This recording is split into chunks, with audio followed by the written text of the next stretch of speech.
Smart investors असे investment option शोधतात ज्यामध्ये एफडी पेक्षा जास्त रिटर्न मिळू शकतो आणि स्टॉक मार्केटच्या तुलनेत रिस्क कमी असते. म्हणून हा व्हिडिओ सेव्ह आणि शेअर नक्की करा. असाच एक इन्व्हेस्टमेंट ऑप्शन म्हणजे कॉर्पोरेट बॉन्ड्स. कॉर्पोरेट बॉन्ड्सच्या माध्यमातून कंपनीज लोकांकडून पैसे बॉरो करतात आणि त्यावर ठराविक इंटरेस्ट देतात. बॉन्ड मॅच्युअर झाल्यानंतर इन्व्हेस्टरला त्याची प्रिन्सिपल अमाऊंट परत मिळते. काही कॉर्पोरेट बॉन्ड्समध्ये 9 ते 14% पर्यंत रिटर्न मिळू शकतो. इन्व्हेस्टमेंट करण्यापूर्वी कंपनीची क्रेडिट रेटिंग, फायनान्शियल कंडिशन, बॉन्डची मॅच्युरिटी आणि लिक्विडिटी नक्की तपासा. BBB रेटेड पेक्षा वरचे बॉन्ड्स कंपॅरेटिव्हली सुरक्षित मानले जातात. ग्रो, झिरोदा किंवा इतर ऑनलाईन बॉन्ड प्लॅटफॉर्मच्या माध्यमातून तुम्ही कॉर्पोरेट बॉन्ड्समध्ये इन्व्हेस्टमेंट करू शकतात. काही बॉन्ड्समध्ये केवळ ₹1000 इन्व्हेस्टमेंट सुरू करता येते. आता यावरील आपण टॅक्स समजून घेऊ. कॉर्पोरेट बॉन्ड्समधून मिळणारे इंटरेस्ट तुमच्या टोटल इन्कम मध्ये ऍड होतं आणि तुमच्या इन्कम टॅक्स स्लॅबनुसार त्याच्यावर टॅक्स लागतो.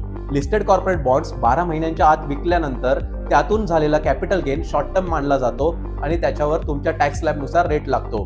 तोच बॉन्ड 12 महिन्यानंतर विकल्यास लॉंग टर्म कॅपिटल गेनवर 12.5% टॅक्स लागतो. अनलिस्टेड बॉन्डसाठी टॅक्स रूल्स वेगळे असू शकतात. म्हणून कॉर्पोरेट बॉन्ड्स हा एफडी आणि स्टॉक मार्केटच्या मधला एक इन्व्हेस्टमेंट ऑप्शन ठरू शकतो. तुम्हाला टॉप रेटेड बॉन्ड्स माहिती करून घ्यायचे असतील तर कमेंटमध्ये बॉन्ड असं टाईप करा आणि अशाच बिझनेस आणि फायनान्स कॉन्टेंटसाठी व्यापारी मित्र रोहितला फॉलो करा.